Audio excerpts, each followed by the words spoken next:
Good evening, very good evening and अस्सलाम वालेकुम। कैसे हैं आप लोग?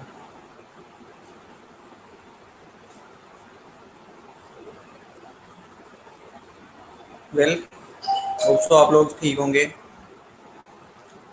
मिड टर्म भी अच्छा हो गया, रिजल्ट अपलोड हो गया है आप लोगों का।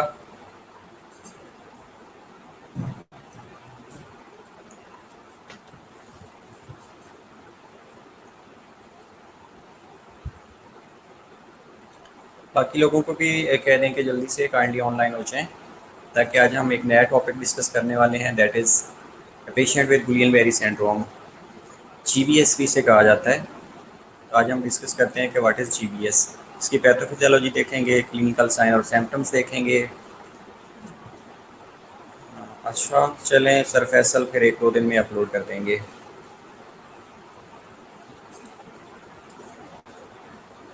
आपकी मिड टर्म की फर्स्ट अटैम्प्ट थी, अच्छी थी, होप सो, श्योर। अच्छा रिजल्ट आएगा इंशाल्लाह, है ना? ओके। आपको क्या लगता है गुलियन बेरी सिंड्रोम क्या है, जीबीएस क्या है? आप लोगों ने पेशेंट भी डील किए होंगे जीबीएस के। किसी को आइडिया है कि what is Guillain Barre syndrome?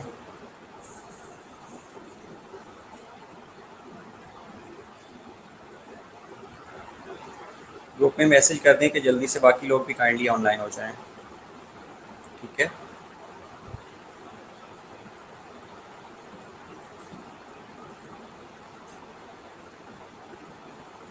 वालेकुम अस्सलाम बेटा, होप सो आप ठीक होंगी।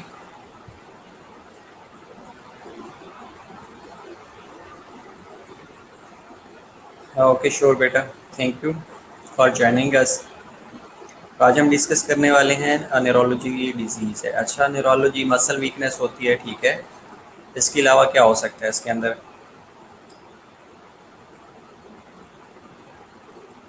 ओके, डेफिनेटली मसल वीकनेस होती है। इसके अलावा और क्या ऐसी कंडीशंस हो सकती हैं कि हम कह देते हैं कि पेशेंट को जीबीएस है या डायग्नोज हो जाता है गुलियर बेरी सिंड्रोम के साथ? कुछ आइडिया, कुछ रफ आइडिया, कुछ तुक्का? नहीं नहीं, स्टैंड लगा देते हैं।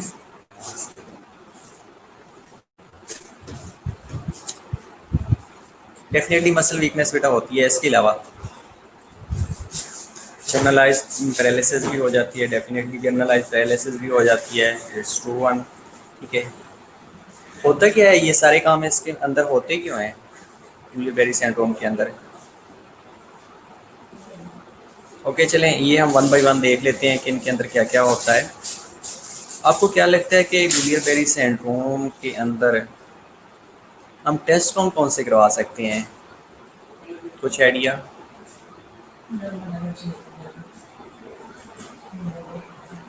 गुलियर बेरी सिंड्रोम वाला अगर पेशेंट आ गया आपके पास, तो आपने उसकी फाइल देखी होगी। डिफरेंट टेस्ट प्रिस्क्राइब किए जाते हैं, कौन कौन से हो सकते हैं, any idea?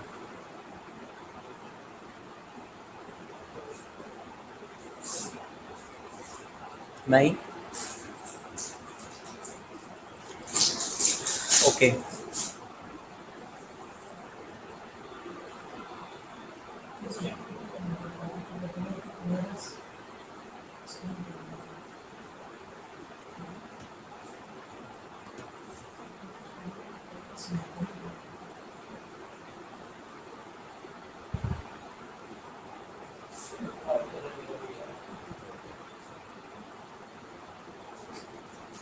Basically गुलियर berry syndrome को डिफाइन कैसे करवा सकते हैं?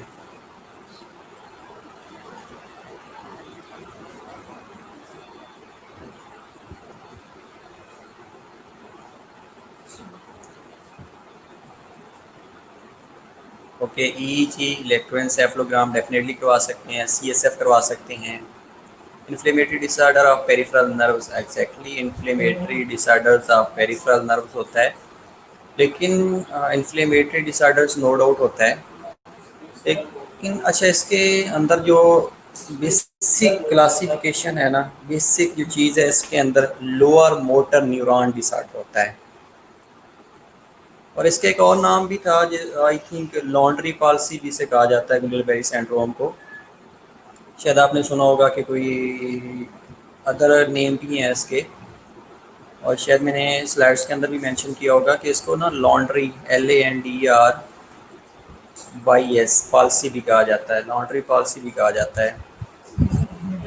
बेसिकली ये ऑटो इम्यून डिजीज़ होती है। ऑटो इम्यून डिजीज़ होने के रिजल्ट में जब वर्ड आता है ऑटो इम्यून, तो उसमें ये होता है कि जो इम्यून सिस्टम है ना, उसके अपने ही सेल अपने ही पेरिफेरल नर्वस सिस्टम को अटैक करना शुरू कर देते हैं, जिसकी वजह से एक्यूट जनरलाइज्ड वीकनेस होना शुरू हो जाती है। जिस तरह आपने कहा है कि मसल वीकनेस होती है, जनरलाइज्ड पैरालिसिस होती है, डेफिनेटली ये सारी कंडीशन एग्जिस्ट कर रही होती हैं। तो वी कैन से कि गुलियल बेरी सिंड्रोम एक ऐसी कंडीशन है जिसमें जो कि एक ऑटो इम्यून डिजीज़ है, और ऑटो इम्यून डिजीज़ होने के रिजल्ट में mainly lower motor neurons effect होते हैं, और इसका दूसरा नाम लॉन्ड्री पॉलिसी भी से कहा जाता है। और ऑटो इम्यून जो डिजीज़ है उसमें इसके अपने ही सेल, अपने ही इम्यून जो सेल्स होते हैं वो अपने ही सेल के ऊपर अटैक करते हैं, जिसमें जो पेरिफेरल नर्वस सिस्टम है उसके ऊपर अटैक करते हैं। अटैक करने के रिजल्ट में एक्यूट जनरलाइज्ड वीकनेस हो जाती है। इसके सर्टेन अदर नेम्स भी हैं। अच्छा, इसको ना सिंड्रोम क्यों कहा जाता है, गुलियल बेरी सिंड्रोम? मोस्टली आप लोगों ने सुना होगा कि ये एक सिंड्रोम है, गुलियल बेरी सिंड्रोम है। तो सिंड्रोम क्यों कहा जाता है बेटा इसको?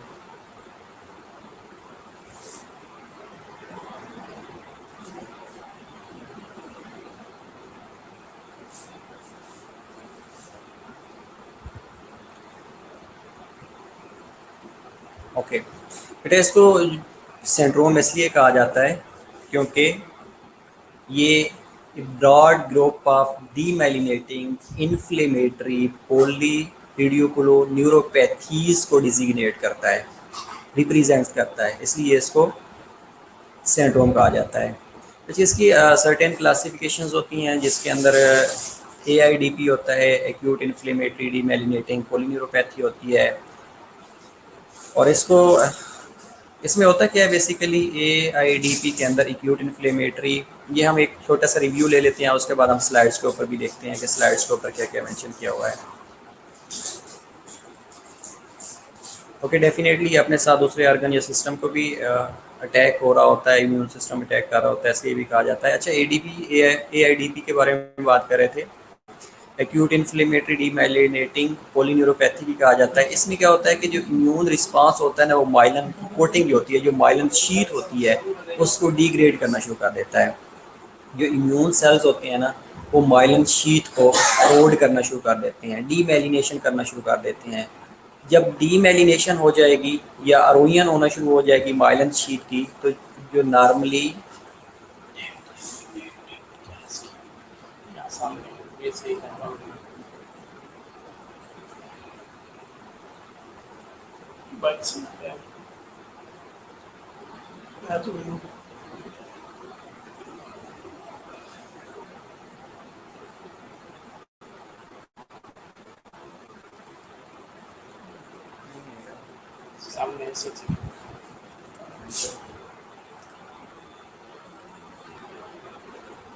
ओके बेटा, इसको इसलिए कहा जाता है क्योंकि ये डीमाइलिनेटिंग इन्फ्लेमेटरी रेडियोकोलो न्यूरोपैथीज ये ब्रॉड ग्रुप को रिप्रेजेंट करता है, इसलिए इसको सिंड्रोम कहा जाता है। अच्छा ओके, AIDP के बारे में हम बात कर रहे थे। AIDP होता है एक्यूट इन्फ्लेमेटरी डीमाइलिनेटिंग पॉलीन्यूरोपैथी होता है।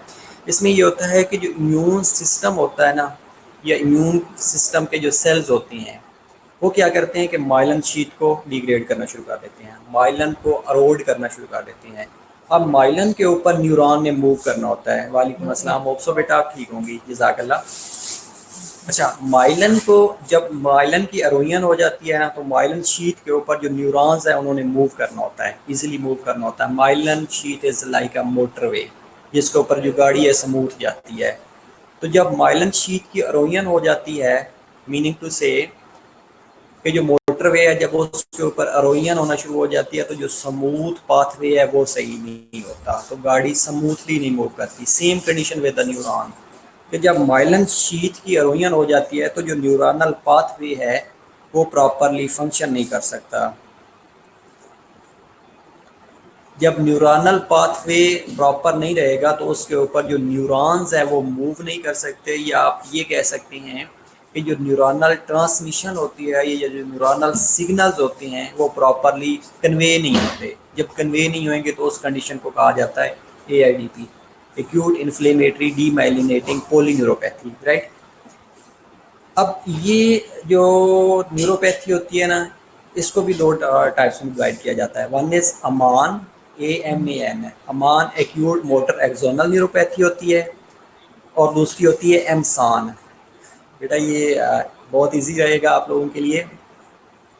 एक होता है अमान है, अमान में होता है एक्यूट मोटर एक्सोनल न्यूरोपैथी, और दूसरा होता है अमसान, AMSAN। अमसान होता है acute motor sensory axonal neuropathy.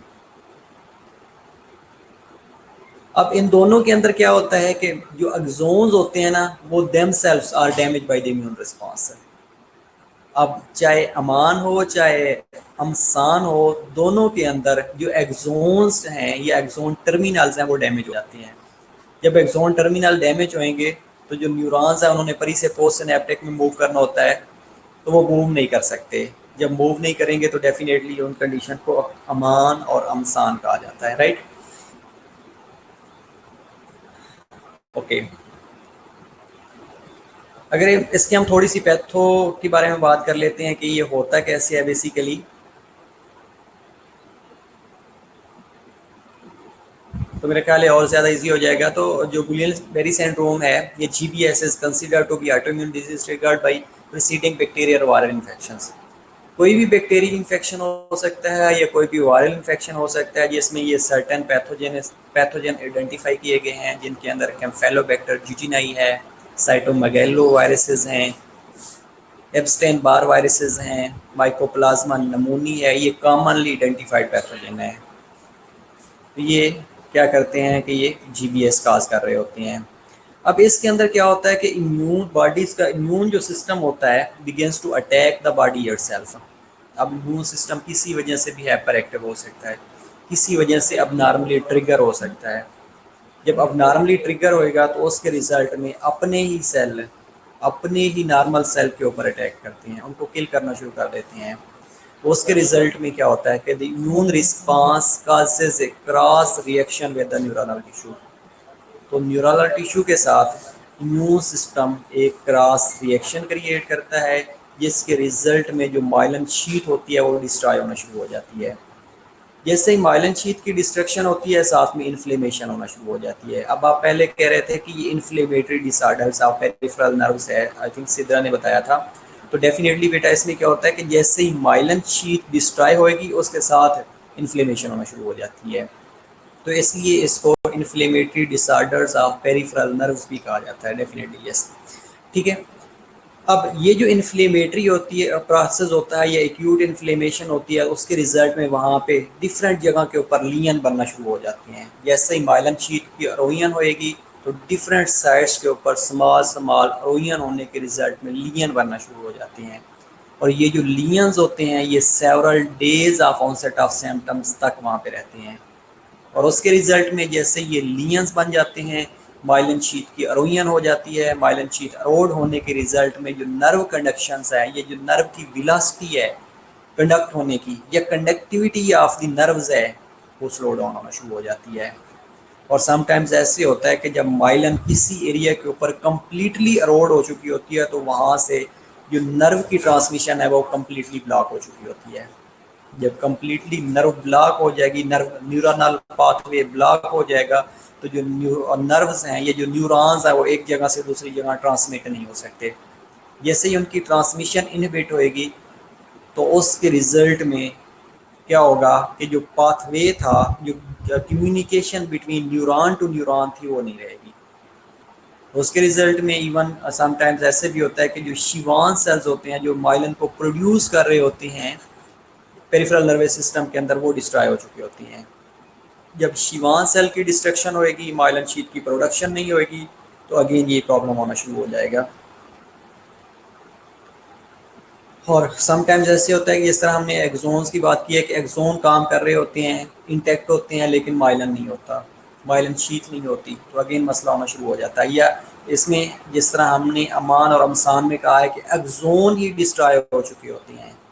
After 2 to 3 weeks of demyelination, जब माइलिनेशन डीमाइलिनेशन होना शुरू हो जाएगी तो Schwann cells began to proliferation होना शुरू हो जाती है, इन्फ्लेमेशन सबसाइड कर देती है और रीमाइलिनेशन होना शुरू हो जाती है। ये एक नॉर्मल प्रोसेस है। अगर रिपीटेडली इम्यून सिस्टम या इम्यून सेल्स माइलन के ऊपर माइलन को डिस्ट्रॉय करते रहेंगे, एक्सोन को डिस्ट्रॉय करेंगे या एक्सोनल टर्मिनल को डिस्ट्रॉय करेंगे, तो उसके रिजल्ट में जीबीएस डेवलप हो जाएगा। लेकिन अगर किसी वजह से वैसे एरोनियन होती है तो after 2 to 3 weeks of demyelination Schwann cells myelin को सेक्रेट करते हैं, प्रोलिफरेशन होती है, जो normal pathway of neuronal conduction है वो मेंटेन हो जाता है। और जीबीएस के अंदर ये नॉर्मल जो न्यूरनल पाथवे है ये नहीं होता। ओके, तो ये एक नॉर्मल न्यूरॉन्स है जिसके ऊपर सेल बॉडी होती है, डेंड्राइट्स होती हैं, माइलिन शीथ होती है और ये न्यूरनल फाइबर्स या न्यूरॉन ये एक्सोन्स होते हैं, ये एक्सोनल टर्मिनल्स होते हैं। अब जैसे ही ये डेंड्राइट्स वाइब्रेट करेंगे सेल बॉडी तक मैसेज जाता है और सेल बॉडी आगे न्यूरॉन्स ट्रांसमिट करती है। अब ये जो न्यूरॉन्स की प्रोपोगेशन होती है या ट्रांसमिशन होती है with the help of myelin होती है, with the help of myelin sheath होती है। अब अगर किसी वजह से डीमाइलिनेशन हो गई है, डीमाइलिनेशन का मतलब है कि जो माइलिन शीट है उसकी अरोयन हो गई है। जब डीमाइलिनेशन हो जाएगी या माइलिन शीट की अरोयन हो जाएगी या एक्सोन की अरोयन होना शुरू हो जाएगी, तो उस कंडीशन में जो नॉर्मल न्यूरॉन नर्व्स की प्रोपोगेशन है या न्यूरनल ट्रांसमिशन है या न्यूरनल कंडक्शन है वो नहीं होगी। जब न्यूरनल कंडक्शन नहीं होगी पेरिफेरल नर्वस सिस्टम के अंदर तो generalised weakness with inflammatory condition exist करेगी।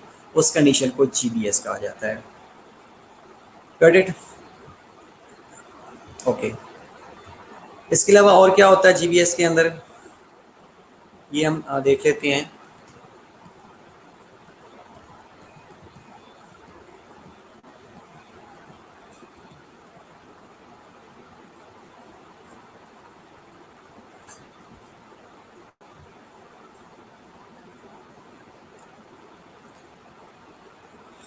GBS is a rapid onset muscle weakness caused by immune system damaging the peripheral nervous system.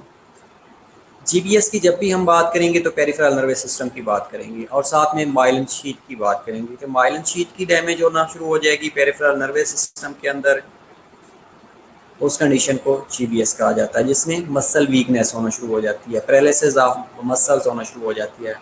Autoimmune disorders है, autoimmune disorders that occurs when the body defence immune system mistakenly attack the peripheral nervous system, this leads to nerve inflammation that causes muscle weakness.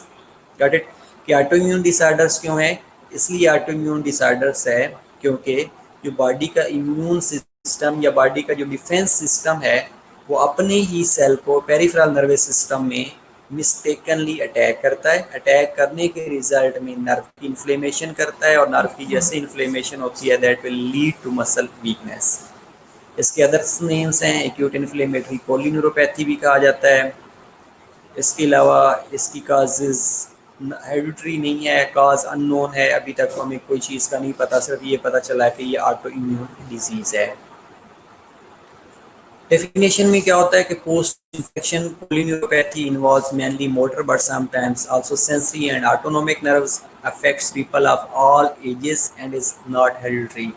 Most patients have demyelinating neuropathy but primary axonal degeneration is documented in some cases, also known as acute inflammatory demyelinating polyneuropathy AIDP, जिसे पहले भी मैंने आपको बताया है कि ये AIDP होता है। और उसके अलावा इसमें एक्सोन्स इन्वॉल्व होते हैं। अगर इन एक्सोन्स डिस्ट्रॉय हो गए हैं तो उन कंडीशंस को एक्यूट मोटर एक्सोनल न्यूरोनोपैथी कहा जाता है, अमान या अमसान एक्यूट मोटर सेंसरी एक्सोनल न्यूरोनोपैथी कहा जाता है। इसके अलावा एक और आइडेंटिफाई डिजीज़ भी की जाती है जिसको कहा जाता है Miller Fisher syndrome. Miller Fisher syndrome में क्या होता है कि ये एक एक्वायर्ड नर्व डिजीज़ होती है जो कि मोस्टली जीबीएस के साथ ऑब्जर्व की जाती है।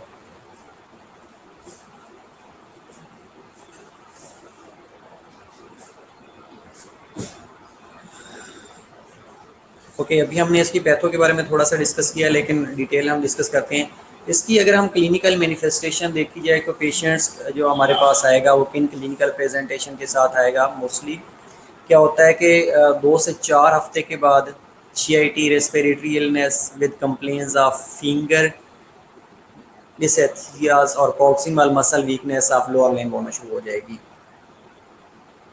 इसके साथ और क्या प्रॉब्लम हो सकते हैं, लाइक एक्यूट डिसऑटोनोमिया होना शुरू हो जाएगा। Typically GBS is acute predominantly motor neuropathy है, जिसके अंदर पैरेस्थेसियाज होते हैं, सिमेट्रिक लेग वीकनेस होती है और फ्रीक्वेंट गेट एटेक्सिया होना शुरू हो जाता है।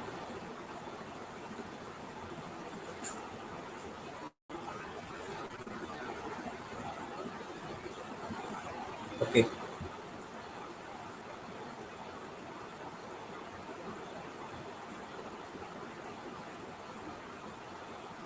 इसके अलावा कुछ लोग ऐसे होते हैं जिनमें 1 to 3 केसेस ऑफ जिनके अंदर डिग्री ऑफ वीकनेस होती है, दी आर्म्स और लेग्स इज रफली इक्वल होती है। सब्सिक्वेंट वीकनेस होती है, पॉसिबली जो वीकनेस होती है उसके अंदर फेशियल, ऑकुलर और ओरोफ्रेंजियल मसल वीकनेस होना शुरू हो सकती है।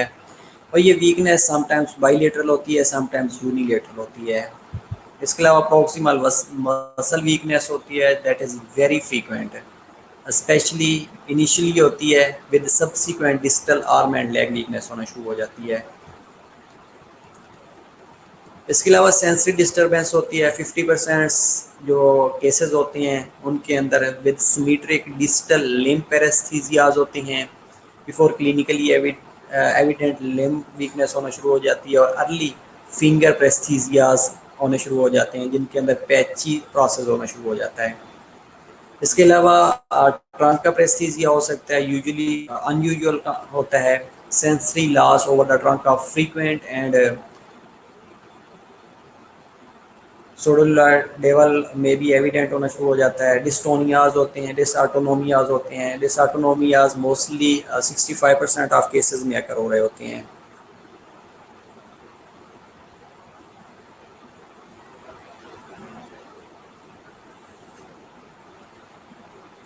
अगर ऑटोनोमी होना शुरू हो जाता है तो उसके रिजल्ट में सुप्रावेंटिकुलर अरिथमियाज होती हैं, प्रॉक्सिमल हाइपरटेंशन होना शुरू हो जाती है, और in certain conditions postural hypotension भी होती है। इसलिए पेशेंट्स को ICU मॉनिटरिंग ज़रूरी हो जाती है फॉर या टू प्रिवेंट कार्डियक कॉम्प्लिकेशंस। इसके अलावा क्रेनियल नर्व इन्वॉल्वमेंट होती है, जिनके अंदर 45 to 70% of patients with GBS cranial nerve में, क्रेनियल नर्व 3 है, 7 है, 9 और 12 है में भी अफेक्टेड होती हैं, जिसके रिजल्ट में फेशियल पाल्सी कामन होती है, डिप्रोपिया कामन होता है, डिसआर्थरिया कामन होता है, डिस्फेजिया होता है, पेपिलरी डिस्टर्बेंस होना शुरू हो जाती है। तो ये सारी ऐसी कंडीशंस होती हैं जो कि पेशेंट्स GBS वाला पेशेंट रिप्रेजेंट करा रहा होता है। Guillain-Barré syndrome immune systems attack peripheral nerve cells,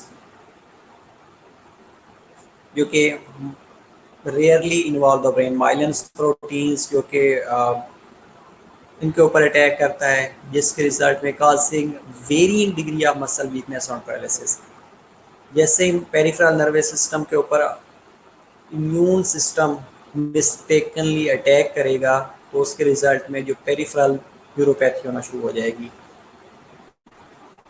spheres the Schwann cell which produce myelins, और ये रीमेलिनेशन और रिकवरी खत्म होना शुरू हो जाती है। अगर शिवान सेल्स ही डिस्ट्रॉय हो गए हैं जिन्होंने माइलन को सेक्रेट करना होता है, तो रीमेलिनेशन नहीं होती और रिकवरी नहीं होती, जिसके रिजल्ट में GBS कॉमन हो जाता है। लाइक ये एक डायग्राम दिखाई गई है जिसके ऊपर जो नॉर्मल नर्व है उसका एक पाथवे है। जो नर्व फाइबर्स हैं उसके ऊपर माइलन शीट है। अब माइलन शीट क्या करती है, नॉर्मल जो न्यूरॉनल वेलोसिटी है उसको मेंटेन करती है। जो न्यूरॉन्स हैं, ये जो नर्व्स हैं, उनकी कंडक्शन हो रही होती है, वेलोसिटी को मेंटेन किया जा रहा होता है। लेकिन जब ये माइलन शीट डैमेज हो जाएगी तो जो नर्व फाइबर्स हैं वो एक्सपोज होना शुरू हो जाएंगे। जैसे ही नर्व फाइबर एक्सपोज होंगे तो उसके ऊपर जो नॉर्मली न्यूरॉन्स ने मूव करना होता है वो मूव नहीं कर सकेंगे। जब न्यूरॉन्स मूव नहीं करेंगे या नर्व कंडक्शन मेंटेन नहीं रहेगी तो उसके रिजल्ट में गुलियन बेरी सिंड्रोम होना शुरू हो जाएगा। इसके अंदर मेडिकल इमरजेंसी ये होती है कि रेस्पिरेटरी फेलियर फ्रॉम इंटरकोस्टल और डायफ्रामेटिक मसल पैरालिसिस होना शुरू हो जाती है कि मसल्स जो हैं वो वीक होती हैं, मेनली इंटरकोस्टल मसल्स और डायफ्रामेटिक मसल्स की पैरालिसिस हो जाती है। इन पैरालिसिस होने के रिजल्ट में पेशेंट्स को आईसीयू शिफ्ट करवा दिया जाता है फॉर वेंटिलेटरी सपोर्ट। इसके अलावा rapid progression 25% will need ventilator with in 18 days. Only 3 weeks के अंदर पेशेंट्स को वेंटिलेटरी सपोर्ट रिक्वायर्ड होती है, क्योंकि जो पैरालिसिस होती है ये सीवियर होना शुरू हो जाती है, इन्फ्लेमेटरी प्रोसेस सीवियर होना शुरू हो जाता है, that will lead to a medical emergency. Risk factors क्या क्या हो सकते हैं? सर्टेन अदर रिस्क फैक्टर्स भी होते हैं, लेकिन जो एज है वो या तो 15 से लेके 35 या एक्सट्रीम ऑफ एज 60 से लेके 75 जो एज होती है ये more prone to auto immune activity होती है, more likely than women. Man के अंदर ज़्यादा होती है। रिसेंट गैस्ट्रोइंटेस्टिनल और रेस्पिरेटरी इन्फेक्शंस में भी वायरसेस और बैक्टीरियाज, वो वायरसेस या बैक्टीरियाज जो हमने पहले डिस्कस किए हैं पहली स्लाइड्स के ऊपर, कैम्फेलोबैक्टर्स है, एब्स्टीन बार वायरसेस हैं, तो ये मेनली आइडेंटिफाइड पैथोजन है जो कि गुलियन बेरी सिंड्रोम काज कर रहे होती हैं। इसके अलावा रिसेंट वैक्सीनेशन अगर इन्फ्लुएंजा के साथ हुई है या मेनिंजोकोकल वैक्सीनेशन करवाई है तो ये जो वैक्सीन्स होती हैं ये लाइव एटेन्यूएटेड होती है, तो उसके रिजल्ट में ये इन्फ्लुएंजा वैक्सीन्स या इन्फ्लुएंजा के जो वायरसेस हैं ये क्या करते हैं, ये ऑटो इम्यूनिटी को ट्रिगर करना शुरू कर देते हैं, तो उसके रिजल्ट में भी इम्यून सिस्टम एक्टिवेट हो जाता है या इम्यून सिस्टम की हाइपर एक्टिविटी हो जाती है, जिसके रिजल्ट में वो अपने ही सेल को अटैक करना शुरू कर देता है। रिसेंट कोई सर्जरी हुई है जिसने इम्यून सिस्टम को ट्रिगर कर दिया है, या हिस्ट्री ऑफ लाइम्फोमा है, SLE है, या HIV या एड्स है, तो ये अगेन रिस्क फैक्टर्स हैं जो कि GBS को लीड कर रहे होते हैं। अगर हम इसकी पैथोफिजियोलॉजी के बारे में डिस्कस करते हैं कि पैथोफिजियोलॉजी में क्या क्या हो सकता है, तो GBS is considered to be an auto immune disease triggered by preceding bacterial और वायरल इन्फेक्शन हो सकती हैं, जिसके अंदर कैम्फेलोबैक्टर जूजिनाई हो सकता है, एब्स्टीन बार वायरसेस हो सकते हैं, माइकोप्लाज्मा नमूनी वायरसेस और कॉमनली आइडेंटिफाइड पैथोजन है। अब इनके पास होता क्या है, basically they have specific antigen in their capsule that they share with the nerves. They contains specific antigen, और इनके कैप्सूल्स के अंदर ये जो स्पेसिफिक एंटीजन होता है ये नर्व के साथ शेयर करते हैं। इम्यून सिस्टम यूजुअली इनको रिस्पॉन्ड करता है, produce components in the capsule by producing antibodies, तो उसके रिजल्ट में एंटीबॉडीज़ प्रोड्यूस होती हैं। एंटीजन इनके पास ऑलरेडी होता है, एंटीजन एंटीबॉडी कम्प्लेक्स बनता है, जैसे ये कम्प्लेक्स बनेगा तो ये क्रॉस रिएक्शन स्टार्ट करवा देती हैं। अब क्रॉस रिएक्शन हो कहाँ पे रहा होता है? Cross reaction peripheral nervous system के अंदर मेनली जो माइलिन शीट होती है उसके ऊपर ये क्रॉस रिएक्शन करवा देती हैं, और क्रॉस रिएक्शन होने के रिजल्ट में ये जो माइलिन शीट है इसकी अरोइन होना शुरू हो जाती है, डीमेलिनेशन होना शुरू हो जाती है, और जैसे डीमेलिनेशन होएगी तो मीनिंग टू से कि पेरिफेरल नर्वस सिस्टम को डैमेज किया जा रहा होता है। जब पेरिफेरल नर्वस सिस्टम डैमेज होएगा तो उसके रिजल्ट में मसल वीकनेस होना शुरू हो जाएगी, मसल वीकनेस होएगी या मसल पैरालिसिस होएगी with the acute inflammatory conditions, तो उसको GBS का नाम दिया जा रहा होता है। इसके रिजल्ट में क्या होता है कि there is infiltration of spinal roots की इन्फ्लेमेशन होती है, peripheral nerves via lymphatic system causing stripping of the myelin, तो माइलिन्स की डिफरेंट जगह के ऊपर अरोइन होना शुरू हो जाती है, अरोड होना शुरू हो जाती है, पैचेस बनना शुरू हो जाते हैं, लीयंस बनना शुरू हो जाते हैं। जैसे लीयंस बन जाएंगे, पैचेस बनना शुरू हो जाएंगे, तो उसके रिजल्ट में this will lead to defect in the transmission of electrical nerve impulses, तो जो नर्व इम्पल्सेस होती हैं जो एक जगह से दूसरी जगह ट्रांसमिट हो रही होती हैं वो ट्रांसमिट नहीं होती, और समटाइम्स ऐसे होता है कि अरोइन इतनी सवेयर हो चुकी होती है कि जो नर्व की ट्रांसमिशंस है वो कम्प्लीटली ब्लॉक हो चुकी होती है। जब कम्प्लीटली ब्लॉक होती है या पार्शली ब्लॉक हो चुकी होती है तो that will lead to a facial flaccid paralysis, तो ये फ्लैसिड पैरालिसिस को लीड कर रही होती है, that is known as GBS, Guillain Barre syndrome कहा जाता है। ओके, तो there are different phases of Guillain Barre syndrome. पहली जो फेज़ होती है उसको इनिशियल फेज़ का नाम दिया जाता है। इनिशियल फेज़ में ये होता है कि gradually increasing involvement that last first 10 to 30 days less than 4 weeks. Initial phase के अंदर होता है, उसके बाद ये प्लेचो फेज़ को लीड करता है। प्लेचो फेज़ शॉर्ट फेज़ होती है विद इन 2 वीक्स, लेकिन इसके अंदर जो प्रोग्रेसिव्स है वो पोर होती है। तीसरी जो फेज़ होती है ये रिकवरी फेज़ होती है। Recovery phase with in the month recover होना शुरू हो जाती है, और जो माइलिन है वो शिवा सेल अगेंस्ट सेक्रेट करना शुरू कर देते हैं। जो डीमाइलिनेशन होती है उसको रीमाइलिनेशन में कन्वर्ट कर दिया जाता है और रिकवरी हो जाती है। लेकिन अगर गुलियन बेरी सिंड्रोम का पेशेंट्स डायग्नोज हो चुका है तो उसके अंदर जो रिकवरी फेज़ होती है वो यूजुअली अनकम्प्लीट होती है।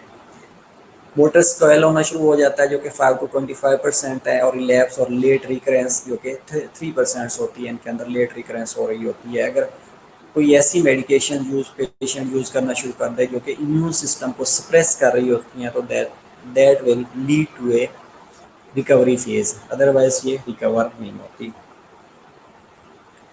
क्लिनिकल अगर हम मैनिफेस्टेशंस के बारे में बात करें, क्लिनिकल मैनिफेस्टेशन या क्लिनिकल फीचर्स के बारे में अगर हम बात करें तो सिवियर वीकनेस होती है, लेग्स के अंदर नबनेस, लेग्स और आर्म्स के अंदर नबनेस होना शुरू हो जाती है। इसके अलावा टेंडरनेस होती है और पेन होती है डी टू डीमेलिनेशन, और इसको न्यूरोपैथिक पेन का भी नाम दिया जा रहा होता है। असेंडिंग वीकनेस होती है with dyskinesia, ability to move voluntarily. Dyskinesia क्या होता है कि वोलेंटरली पेशेंट्स जो है वो मूव नहीं कर सकता। तो असेंडिंग वीकनेस होती है, लॉस ऑफ फीलिंग और प्लस मूवमेंट पैरालिसिस होना शुरू हो जाती है। सवेयर ब्रेडिकार्डिया होता है और समटाइम्स पेशेंट्स को टेम्परेरी पेस मेकर भी डालना पड़ सकता है। इसके अलावा लो ब्लड प्रेशर होता है क्योंकि हार्ट के मसल हो सकता है वीक हो सकते हैं। हार्ट के मसल वीक होने के रिजल्ट में कार्डियक आउटपुट मेंटेन नहीं कर सकते।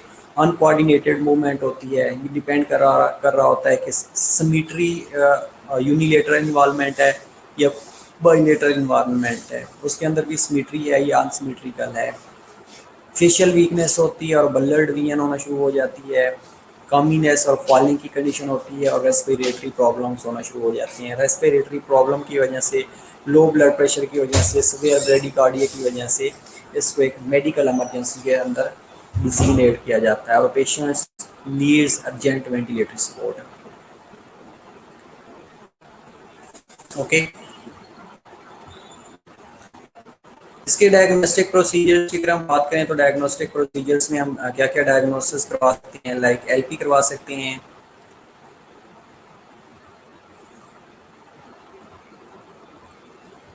एलपी क्यों करवा रहे होते हैं?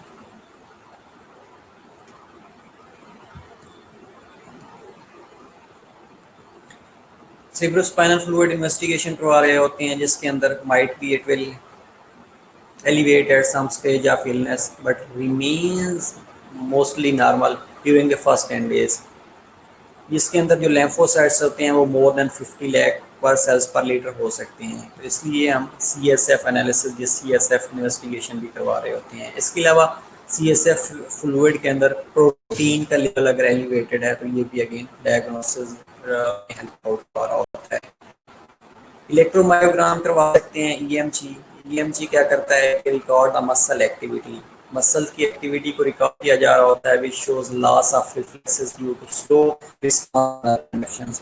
अगर वो कंडक्शन प्रॉपर नहीं होगी या स्लो रिस्पांस है तो उसके रिजल्ट में मसल एक्टिविटी डिक्रीज होती है। तो मसल एक्टिविटी को नोट करने के लिए या मसल एक्टिविटी को रिकॉर्ड करने के लिए जो हमारे पास टेस्ट होता है उसको इलेक्ट्रोमायोग्राम कहा जाता है। इसके अलावा एनवीसी किया जाता है। एनवीसी कंडक्शन वेलोसिटी है, हर कंडक्शन वेलोसिटी परफॉर्म ईएमई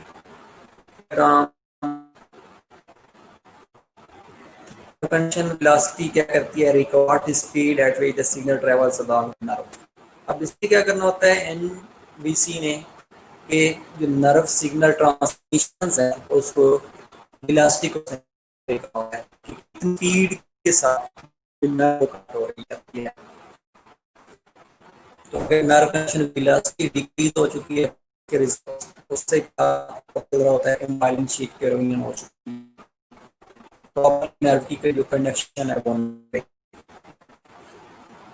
इसके अलावा अगर हम मैनेजमेंट की तरफ जाते हैं तो मेडिकल मैनेजमेंट होती है। मेडिकल मैनेजमेंट के अंदर patients with Guillain Barre syndrome will be hospitalize initially, क्योंकि एक मेडिकल इमरजेंसी होती है जिसमें जो पेशेंट्स होता है वो सीवियर ब्रेडिकार्डिया के अंदर जा रहा होता है, रेस्पिरेटरी मसल पैरालिसिस हो रही होती है, इसके अलावा कार्डिक आउटपुट को मेंटेन नहीं करवा रहा होता, लो ब्लड प्रेशर होता है, ये पोस्टल हाइपोटेंशन हो रही होती है पेशेंट्स को, तो इसलिए इसको मेडिकल इमरजेंसी के अंदर इनिशियली हॉस्पिटलाइज करवा दिया जाता है और पेशेंट नीड्स वेंटिलेटरी सपोर्ट, ये आईसीयू के अंदर एडमिट करवा दिया जाता है।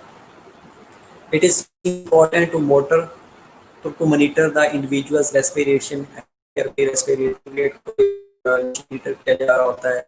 If breathing problems are severe, initiated should be placed in the ICU and put on the ventilators।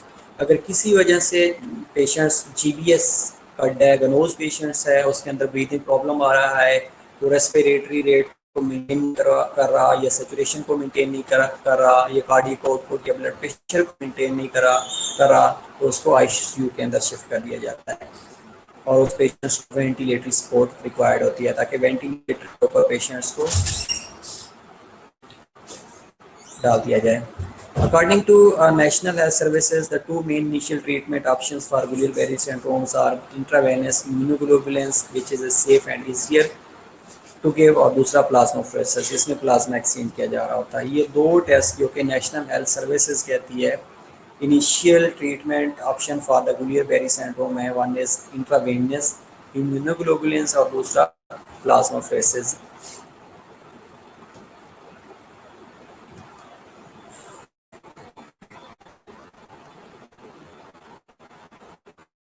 में क्या होगा कि जो ब्लड है that is removed from body, the red and white blood cells are separated from the plasma and only the blood cells are returned to the patients। तो ये देखा जा रहा होता है, ये सोचा जा रहा होता है कि अगर हम प्लाज्मा एलिमिनेट कर देते हैं, ये प्लाज्मा रिमूव कर देते हैं, तो ये इम्यून जो फैक्टर्स हैं जो कि ट्रिगर कर रहे होते हैं, ये that are responsible for disease progression, तो उनको हम मिनिमाइज कर सकते हैं।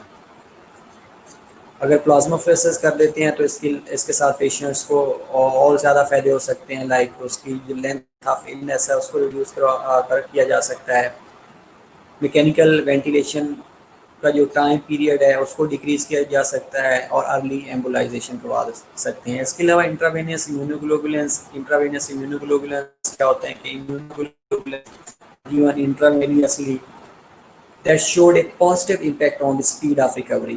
Speedy recovery हो जाती है patients की, and that is more effective than plasmapheresis।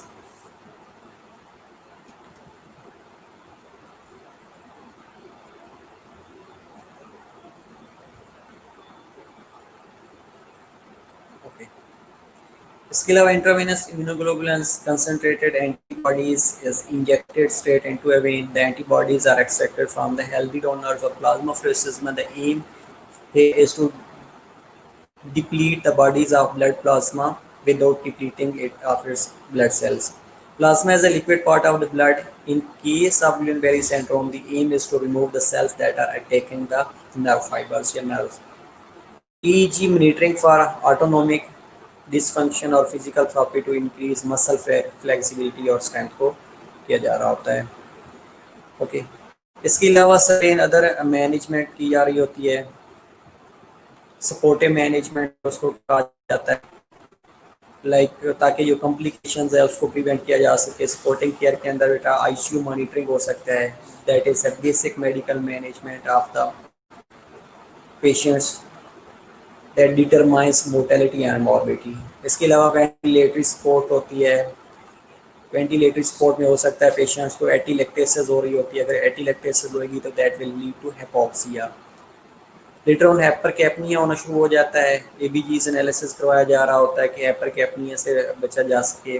Vital capacity देखी जा रही होती है पेशेंट की, टाइडल वॉल्यूम को देखा जा रहा होता है, negative inspiratory force are best indicator of diaphragmatic functions, इनको इंडिकेट किया जा रहा होता है।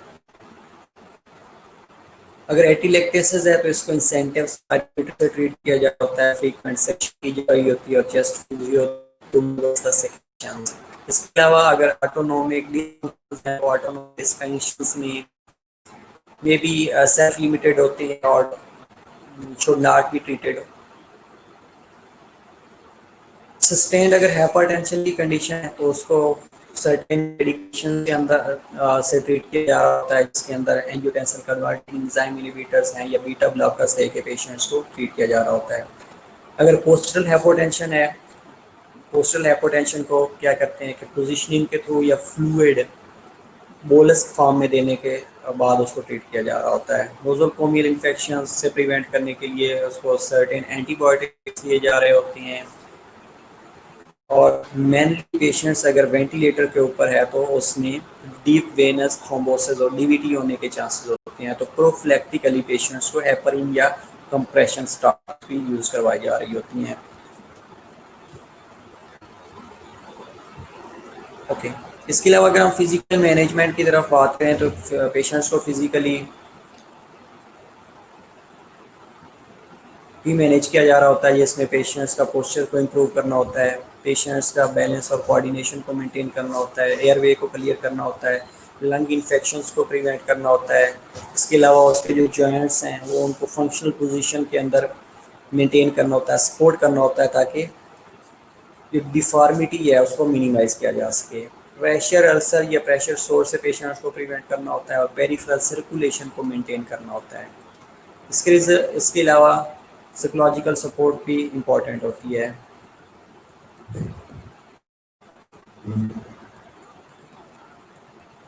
तो पेशेंट्स अगर पेन हो रहा है तो पेशेंट्स को पेन के लिए भी रिलीव करना होता है थ्रू सर्टेन मेडिकेशंस हो सकती हैं या साइकोएनालिटिक थेरापीज हो सकती हैं, डाइवर्शनल थेरापीज हो सकती हैं that are helpful in maintaining the या decreasing the level of the patients. इसके अलावा गुलियल बेरी सिंड्रोम्स के अंदर सर्टेन प्रेडिक्टर्स होते हैं जो कि हम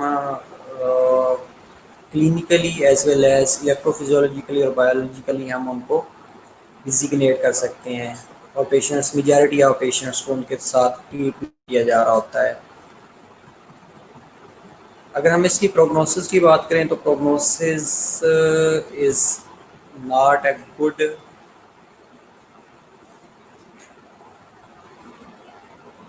मेनली जो पेशेंट्स होते हैं वो उनकी गुलियल बेरी सिंड्रोम को वाले पेशेंट्स को ऑटो इम्यूनिटी मेडिसिन पे डाल दिया जाता है और वो मेडिकेशन को लाइफ लॉन्ग के लिए लेनी पड़ती हैं, जिस रिजल्ट में पेशेंट्स की लगती है। और गुलियल बेरी सिंड्रोम के अगर हम प्रोग्रेशन की बात करें तो इसका जो पीक सिम्टम्स होते हैं, जैसे ये इनिशिएट होती है तो 12 डेज के पीक सिम्टम्स आते हैं, न्यूरोलॉजिकल सिम्टम्स शुरू हो जाते हैं, जिसके 98% पेशेंट्स हैं 4 weeks in with in 4 weeks के हैं।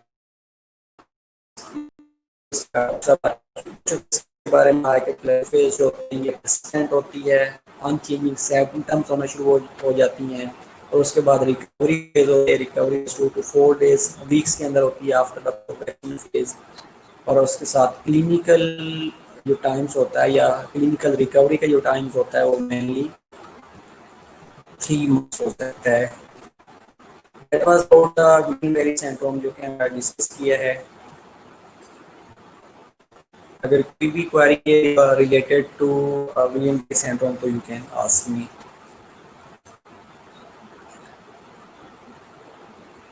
एंड दीज आर रेफरेंसेस जहाँ से ये मैंने पीपीटीज ली हैं।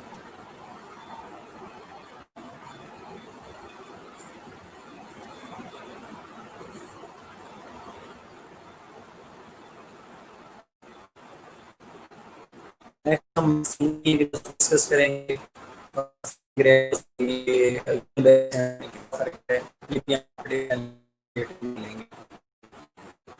ओके।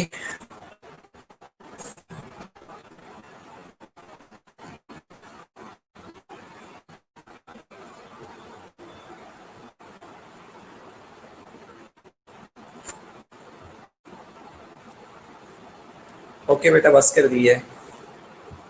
ये बेटा पढ़ लीजिएगा इसको, बेरी सिंड्रोम को। अगर ये पीपीटी डाउनलोड कर सकते हैं आप साइट से भी, अगर कहेंगे तो मैं ग्रुप में भी शेयर कर दूंगा। Okay, see you in the next lectures.